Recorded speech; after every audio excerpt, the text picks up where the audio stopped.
Everyone, कैसे हैं दोस्तों आप सभी। बहुत बहुत स्वागत है आप सभी का एक बार फिर आपके अपने इस प्यारे से परिवार जॉब ग्रेड में।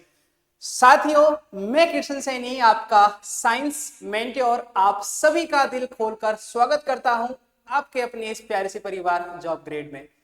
आज के इस सेशन में बहुत ही इंपॉर्टेंट टॉपिक, एक साइंस के अंदर जो केमिस्ट्री है ना, रासायनिक विज्ञान, इस बार वहां से एक टॉपिक लिया गया है जिस टॉपिक का नाम है carbon and its compound, carbon एवं उसके यौगिक।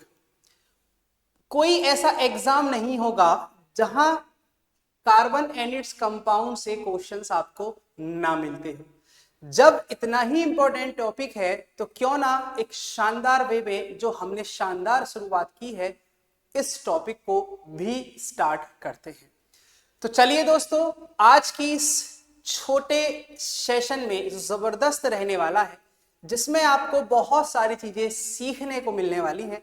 और ये आप सभी जानते हैं कि मेरा व्यक्तिगत रूप से आप लोगों से यही वायदा रहता है कि जो भी आप इस साइंस की क्लास में सीखेंगे वो कभी नहीं भूलेंगे। ठीक है, तो चलिए भैया, जॉब ग्रेड में एक बार फिर से आपका स्वागत। और अगर हम बात करें इस जॉब ग्रेड की तो ये आपको एसएससी, रेलवे, डिफेंस और CO2 एग्जाम्स और टीचिंग एग्जाम की डिफरेंट कैटेगरीज में आप लोगों के साथ खड़ा हुआ है।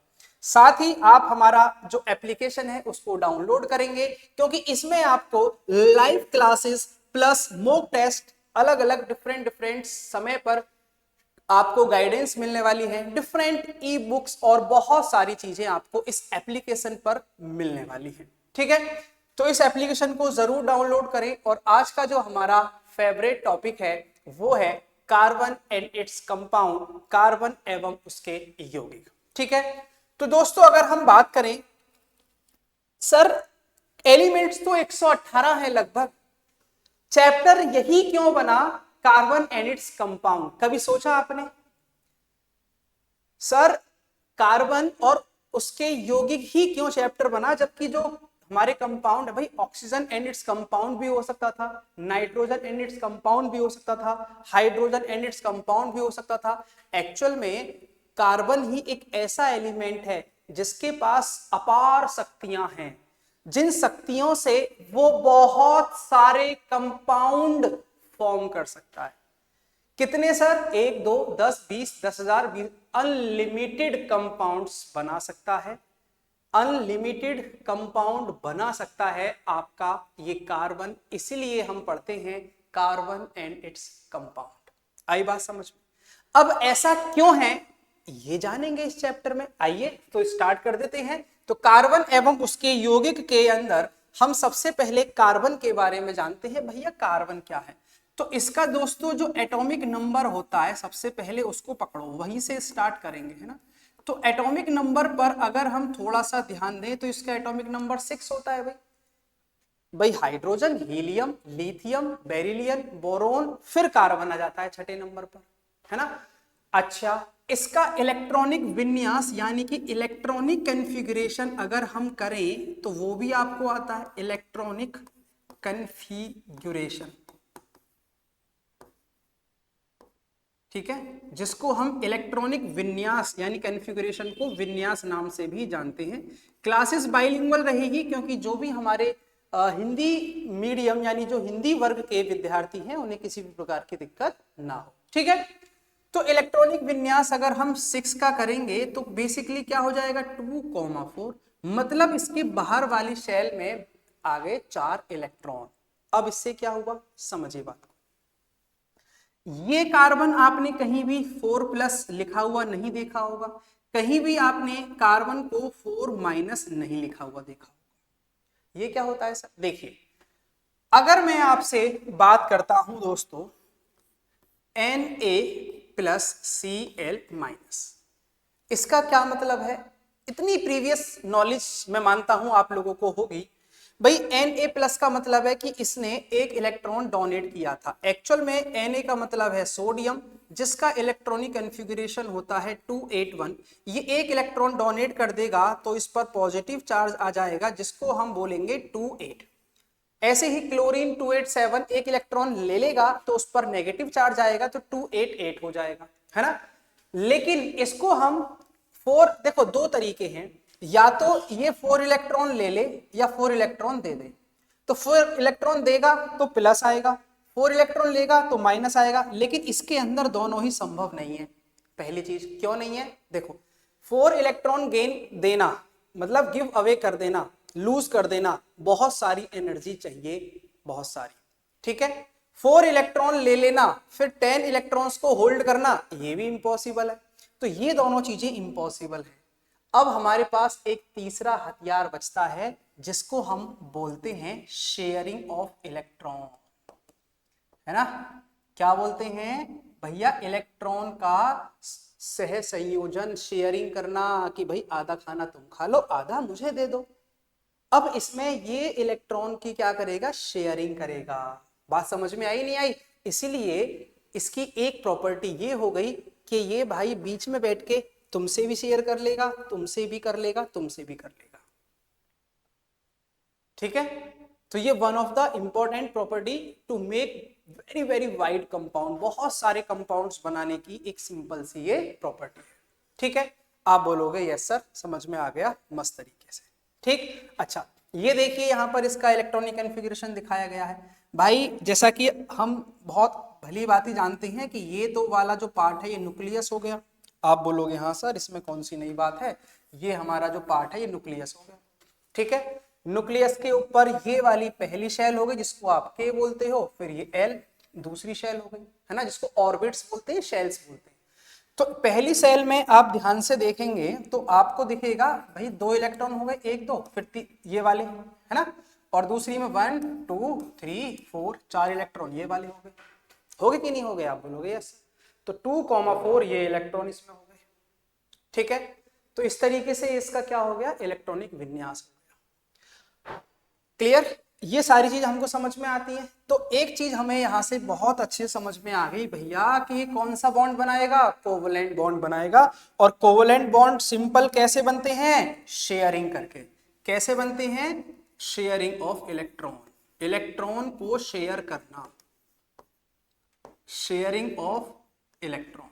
तो यहां पर क्या होने वाली है, इलेक्ट्रॉन की शेयरिंग होने वाली है, इलेक्ट्रॉन का संयोजन होने वाला है, ठीक। चलिए नेक्स्ट और कुछ प्रॉपर्टीज पढ़ेंगे कार्बन की, जिसके कारण हम कह सकते हैं कि भैया कार्बन बहुत सारे कंपाउंड बना लेता है।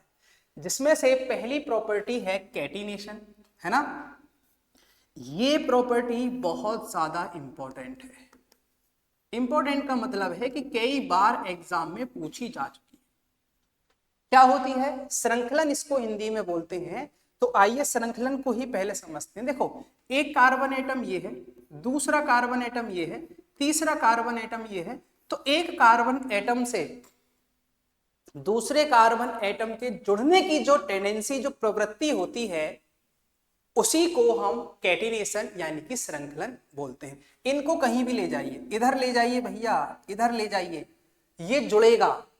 क्यों जुड़ेगा, देखो आपको मैं एक सिंपल सा उदाहरण दूं। एक मीथेन ना एक हाइड्रोकार्बन है। अब आप बोलोगे हाइड्रोकार्बन क्या है, तो मैं बोलूंगा इसी चैप्टर में पढ़ना है। फिलहाल मीथेन क्या है आप जानते हैं, ठीक है। इसका जो फॉर्मूला है वो है CH4। आप बोलोगे यस सर मैं जानता हूं। अब इसका एक स्ट्रक्चरल फॉर्मूला अगर हम बनाएं तो देखो C और इस तरीके से ये हो गया। इससे क्या समझ में आया, इससे समझ में आया कि H H H और H, देखो CH4 हो गया। C के बाहर अभी हमने क्या देखा था कि C के बाहर कितने इलेक्ट्रॉन हैं, 4, है ना। तो C के बाहर यहां भी कितने इलेक्ट्रॉन हैं, 4, 1 2 3 4। हाइड्रोजन के बाहर कितने हैं, 1, ठीक है। तो एक्चुअल में C के बाहर 4 हैं, तो यहां पर एक एक इलेक्ट्रॉन भैया हाइड्रोजन का भी तो होगा, समझना, है ना भैया, हाइड्रोजन का खुद का भी तो होगा, ये तो C के हुए हैं अभी। अब हाइड्रोजन को कितने चाहिए अपने डुप्लेट पूरा करने के लिए, 2। तो देखो ये हाइड्रोजन के हो गए कंप्लीट। और बचते किसके हैं भाई, ये यहां से उठा लेगा आपके, इसी को तो बोलते हैं शेयरिंग। ये इलेक्ट्रॉन डॉट स्ट्रक्चर कहा जाता है, जिसको हम पढ़ेंगे इस चैप्टर में बाद में, लेकिन फिलहाल यहाँ पे आप क्या देख रहे हो, एक शेयरिंग का एक नमूना आप यहाँ पर देख रहे हो, है ना। तो कार्बन ने आसानी से हाइड्रोजन से जुड़ गया, कार्बन कार्बन से भी जुड़ गया, इसी को हम बोलते हैं कैटिनेशन, जिसको हम सिंपल शब्दों में बोल सकते हैं सेल्फ लिंकिंग प्रॉपर्टी। अब आप बोलोगे कि सर पूरा लिख दो, तो यही तो चीज है भाई कि नोट्स आपको यहाँ पर प्रॉपर पूरे दिए जाएंगे। तो देखिए यहाँ पर है कि ये क्या है, बेसिकली सेल्फ लिंकिंग प्रॉपर्टी है, किसकी, मेरी या आपकी सर, किसी भी एलिमेंट की, जिसकी जैसे कि कार्बन की होती है, मेनली कार्बन एटम, और ये मेनली किस में पाई जाती है भैया, कार्बन के एटम में पाई जाती है, through covalent bonds to form straight. तो जो कोवेलेंट बॉन्ड होते हैं वो कैसे बनाते हैं, स्ट्रेट चेन बना सकते हैं। मैंने कहा ना स्ट्रेट ले जाइए, ब्रांच्ड भी ले जाइए, ब्रांच्ड भी बन सकती है, और भैया रिंग्स भी बन सकती है, और उसी के आधार पर different different types of hydrocarbons होते हैं जो अभी हम पढ़ेंगे। ठीक है, समझ में आ गया। इसी प्रॉपर्टी को हम कैटिनेशन यानी कि श्रृंखलन कहते हैं। क्या बोलते हैं दोस्तों, श्रृंखलन कहते हैं। आपने सुना होगा नाम भैया पेंटेन का, है ना। तो पेंटेन क्या होता है भैया, 5 होते हैं, तो इसमें हम 1 2 3 4 5, ये हो गया पेंटेन। और बढ़ा लो हेक्सेन हो जाएगा, और बढ़ा लो हेप्टेन हो जाएगा। तो यही तो सेल्फ लिंकिंग प्रॉपर्टी है, इसके कारण बहुत सारे कंपाउंड बनाने में मदद मिलती है। ठीक है, अब एक सवाल एग्जाम में ये भी आ सकता है कि सर ऐसा क्यों है कि कार्बन ही कैटिनेशन प्रॉपर्टी को शो करता है। तो हम कह सकते हैं कि कार्बन का जो साइज है वो स्मॉल है, और स्मॉल साइज कहीं भी एडजस्ट हो जाता है ना। तो इसमें हम रीजन के तौर पर क्या ही लिख सकते हैं दोस्तों कि this property is due to small size of carbon atom.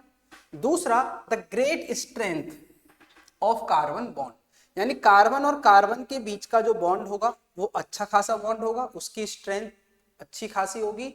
साथ ही में हम कह सकते हैं कि उसका साइज स्मॉल है, इसलिए बहुत सारे कंपाउंड वो आसानी से बना सकता है, या उसके इसीलिए कैटिनेशन प्रॉपर्टी को वो शो कर सकता है। तो आई होप कि कैटिनेशन प्रॉपर्टी श्रृंखलन जो विशेषता है इसको आप कभी भी नहीं भूलेंगे। सेकंड है जो कि बड़ी आसान है, टेट्रावेलेंट इन नेचर। तो सर इलेक्ट्रॉनिक विन्यास से हमको 2,6 2,4 तो मिला था, तो टेट्रा का मतलब क्या है, 4। तो भैया 4 वैलेंसी तो है ही।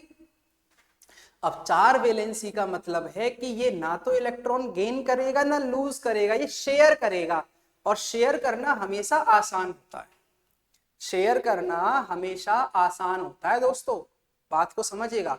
आपको दर्शन करने जाना है, 2 फैमिली है, तो आप कोशिश करोगे कि दोनों फैमिली आधा आधा शेयर कर लें, तब आपका सफर अच्छा होगा, है ना। तो शेयरिंग करना आसान होता है। तो टेट्रावेलेंट इन नेचर का क्या मतलब है कि भैया शेयरिंग बहुत आसान हो जाती है, और शेयरिंग आसान हो गई तो बहुत सारे कंपाउंड बनाने में हमको जबरदस्त हेल्प मिलने वाली है।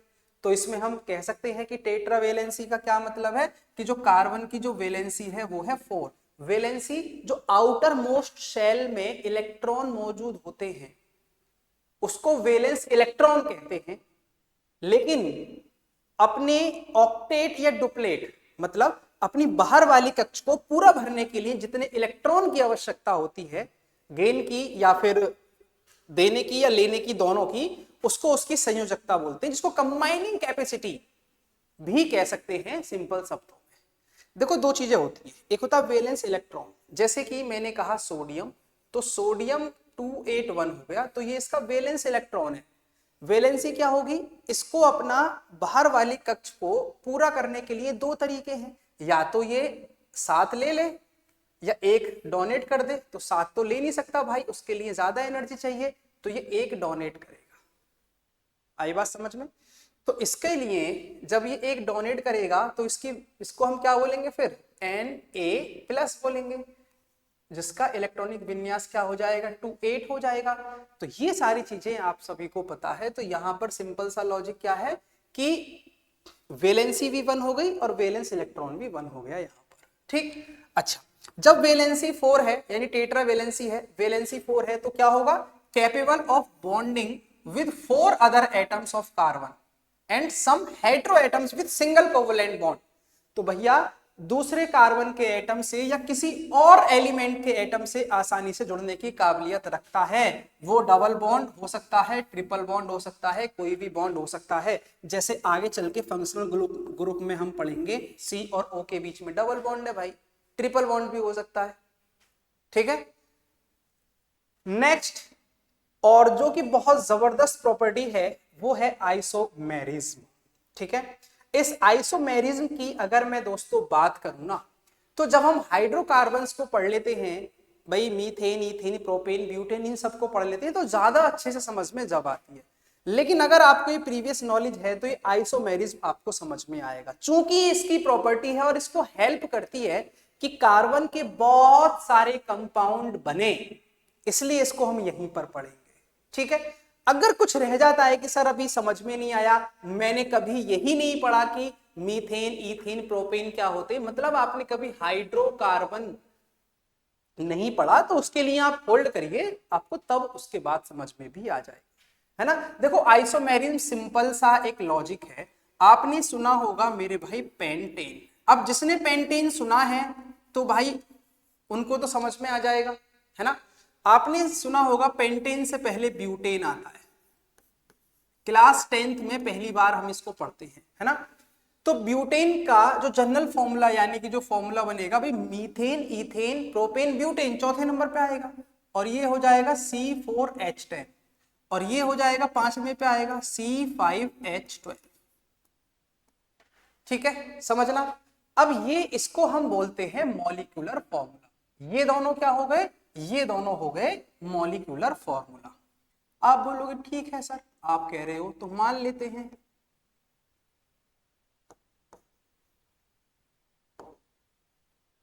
ठीक है, अब ये दोनों मॉलिक्यूलर फॉर्मूला हो गए। अब इन मॉलिक्यूलर फॉर्मूला से मैं पहले ब्यूटेन का ले लेता हूं। ठीक है, देखो इसको अगर मैं इसका स्ट्रक्चर बनाना चाहूं तो कुछ इस तरीके से बनेगा भाई, है ना। और यहां पे देखो सी के चारों तरफ 4 होनी चाहिए, 1 2 3 4, 1 2 3 4, 1 2 3 4, 1 2 3 4, सब जगह एच लगा दो। जरा एच लगाइए और इनको काउंट कीजिए तो आपको मिलेगा कि एच कितने हैं, यहाँ पर 10 है, यानी कि एच कितने हैं यहाँ पर 10 है। 1 2 3 4 5 6 7 और 3 10, तो C4H10 बन गया।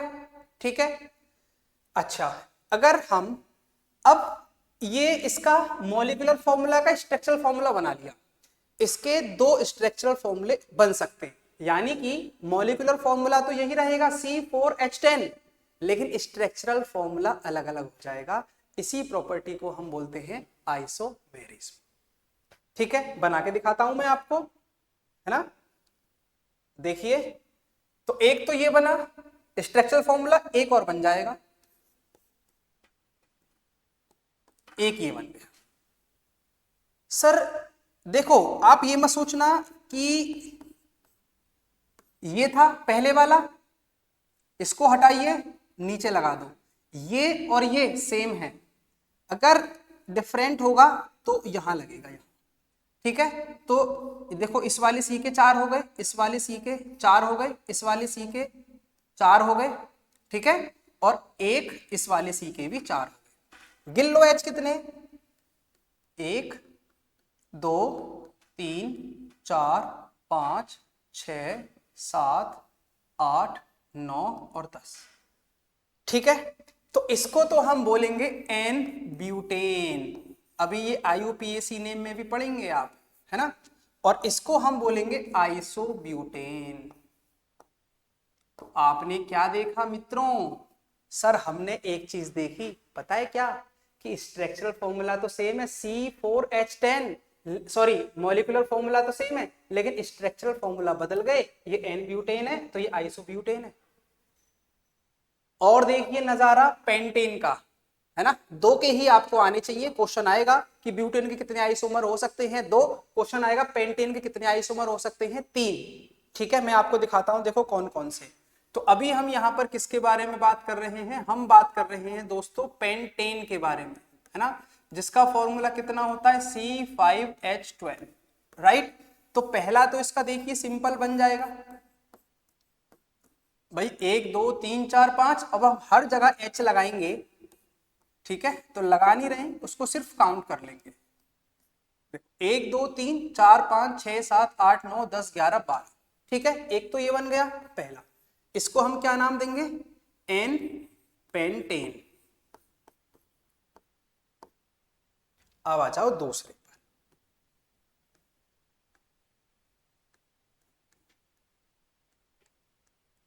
देखो, अब बोलोगे सर ये तो पहला ही है ना, तो ये तो सेम है, हटाओ इसको।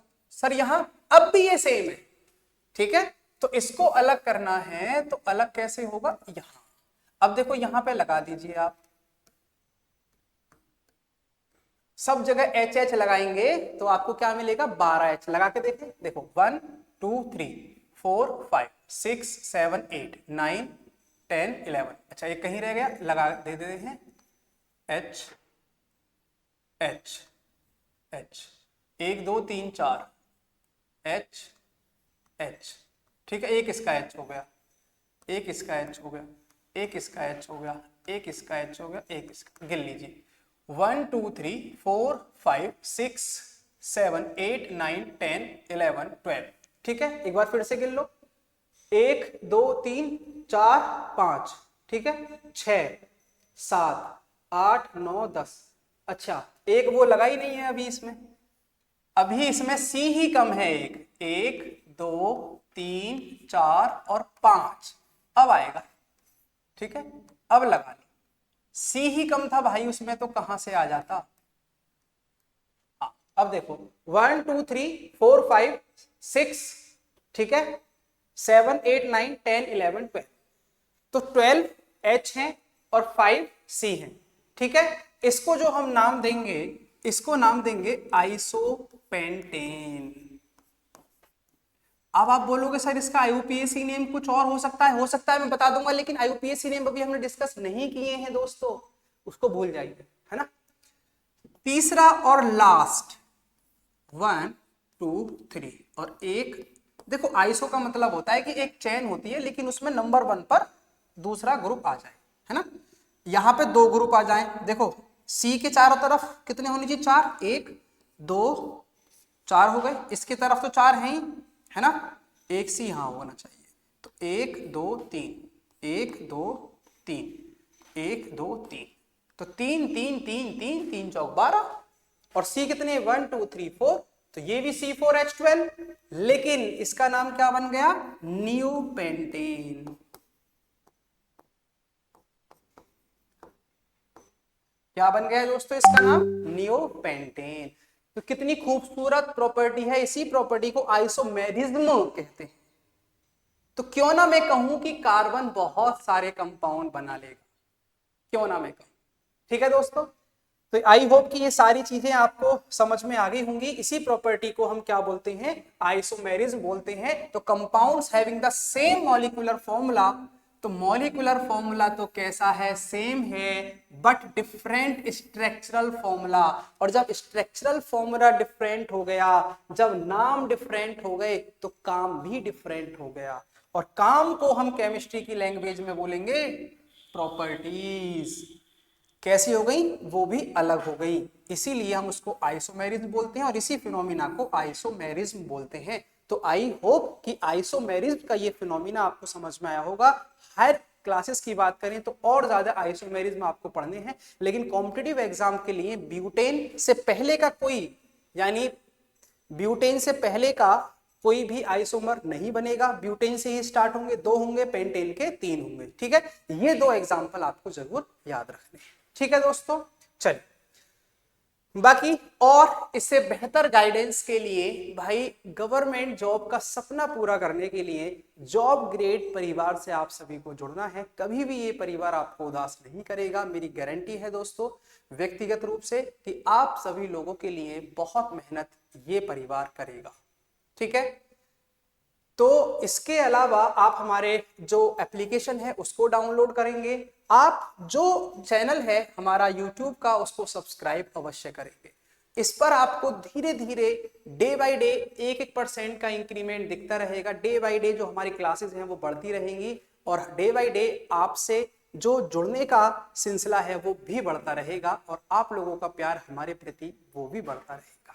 ठीक है, साथ ही मैं आपसे रिक्वेस्ट करूंगा कि आप हमको फॉलो करें सभी सोशल मीडिया अकाउंट्स पर, चाहे वो फेसबुक हो, ट्विटर हो, है ना, चाहे आपका ये यूट्यूब हो। क्लियर? तो इन सभी चीजों के साथ कुछ जो पॉइंट्स हमने इस कार्बन एंड इट्स कंपाउंड में समझे हैं, मैं आशा करता हूं कि आप सभी लोगों को समझ में जरूर आए होंगे दोस्तों। अभी इसको और सीरीज को हम आगे बढ़ाएंगे, तब तक के लिए आप सभी लोग अपना ख्याल रखिए। Okay, bye bye, take care, जय हिंद, जय भारत। एक सवाल और स्टूडेंट्स के मन में आता है बुक का, तो साइंस के लिए हमें सबसे ज्यादा जो बुक प्रीफर करनी है एनसीईआरटी करनी है। मेरा जो कंटेंट डिजाइन होगा आप लोगों के लिए वो टोटली एनसीईआरटी बेस्ड रहेगा। ओके, चलिए, जय हिंद।